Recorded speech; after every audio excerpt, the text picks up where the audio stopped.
Hi, my name is Thomas Auld. I'm a board-certified orthopedic surgeon with subspecialty training in hip and knee replacement surgery. I'm originally from Florida and did my undergraduate and medical school training in Florida.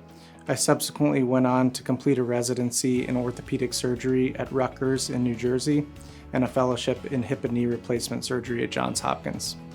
The most common condition that I treat is osteoarthritis of the joint, which generally refers to the wear and tear of the joint over time, but a number of conditions can cause arthritis in a hip or a knee. Typically, we treat arthritis with conservative or surgical treatment. Surgical treatment consists of a total joint replacement and, when appropriate, partial joint replacement. When patients show up in office after performing a history and physical, we generally obtain x-rays.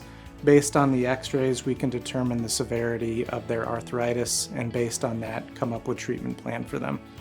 So generally, we start with conservative treatment, which may entail medications and physical therapy and sometimes injections. Oftentimes, when these don't work, the last step is to consider surgery. What I like best about hip and knee replacement surgery is it allows me the opportunity to provide direct and quick impact on a patient's life. Patients may go from a state of debilitating pain and difficulty walking to pain-free lifestyle and being more active. Florida Orthopedic Institute is a well-run multidisciplinary group that specializes in orthopedic treatment. Whether patients come in for neck pain to foot and ankle pain, when patients schedule an appointment with us, that they'll receive the best quality of care.